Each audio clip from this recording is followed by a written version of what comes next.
ఈ cute hair క్లిప్స్తో ఒక Disney princess hair style చూసేద్దాం. ఈ క్లిప్స్ మనకు ఆల్ ఫ్యాన్సీ స్టోర్స్లో అవైలబుల్గా ఉంటాయి. ఫస్ట్ అయితే మనం మన హెయిర్ని ఎటువంటి ట్యాంగిల్స్ లేకుండా నీట్గా కోమ్ చేసి పెట్టుకోవాలి.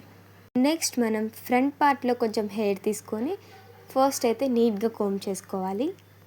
నెక్స్ట్ మనం ఆ హెయిర్ని 2 పార్ట్స్గా డివైడ్ చేసి మన క్యూట్ క్లిప్ని కూడా పెట్టేయాలి.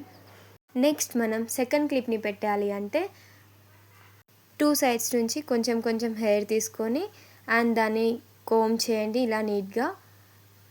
ఎవ్రీ టైం మనం ఇలా క్లిప్ పెట్టే ముందు హెయిర్ని నీట్గా కోమ్ చేసుకుంటూ ఉండాలి. అప్పుడైతే మన స్టైల్ నీట్గా వస్తుంది. సో ఇప్పుడైతే మనం సెకండ్ క్లిప్ని కూడా పెట్టేయాలి.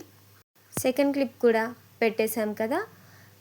ఇప్పుడు మనం కొంచెం హెయిర్ని కోమ్ చేసుకుంటూ 2 పార్ట్స్ నుంచి మళ్ళా హెయిర్ని తీసుకోండి.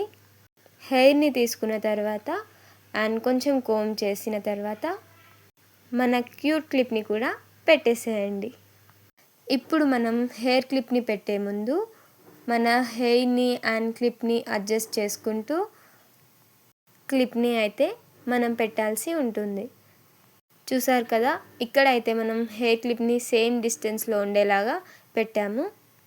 ఇలానే మనం ఆల్ క్లిప్స్ని మన హెయిర్ని అడ్జస్ట్ చేసుకుంటూ అండ్ కోమ్ చేసుకుంటూ మన క్యూట్ క్లిప్స్ని అయితే పెట్టేయాలి. హెయిర్ ఎండింగ్ వరకు అయితే మనం 2 పార్ట్స్ నుంచి హెయిర్ని తీసుకొని క్లిప్స్ పెట్టుకుంటూ రావాలి. ఈ హెయిర్ స్టైల్ అయితే మనకు ట్రెడిషనల్ వేర్కి కానీ అండ్ బర్త్డే ఫంక్షన్స్కి వెళ్ళామంటే క్యూట్గా ఉంటుంది. నెక్స్ట్ టైం మీరు కూడా మీ దగ్గరలో ఉన్న ఫ్యాన్సీ స్టోర్కి వెళ్ళి అండ్ హెయిర్ స్టైల్ని ట్రై చేసి ఎలా ఉందో కూడా నాకు కమెంట్ చేసి చెప్పండి. ఇప్పుడైతే మనం మన హెయిర్ స్టైల్లో లాస్ట్ క్లిప్ని కూడా పెట్టేసాము.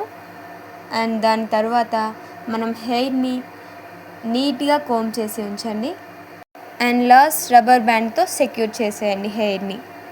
హెయిర్ స్టైల్ అయితే అయిపోయింది. అండ్ ఇప్పుడు మనకు హెయిర్ వాల్యూమ్ కూడా కావాలి కదా. ఇప్పుడు కొంచెం కొంచెం హెయిర్ని పుల్ చేసుకుంటూ మన హెయిర్ వాల్యూమ్ని అయితే ఇంక్రీజ్ చేసుకోవాలి. అండ్ ఇక్కడ మీకైతే హెయిర్ బ్యూటిఫుల్గా కనిపించాలంటే మధ్యలో ఒక క్లిప్ని కూడా పెట్టేసుకోండి. హెయిర్ వాల్యూమ్ వచ్చేసింది కదా. అండ్ మన డిజ్నీ ప్రిన్సెస్ హెయిర్ స్టైల్ కూడా రెడీ. మీరు కూడా ఈ హెయిర్ స్టైల్ని ట్రై చేసి ఎలా ఉందో నాకు కమెంట్ చేసి చెప్పండి. Please do like, share and subscribe for more videos. Bye.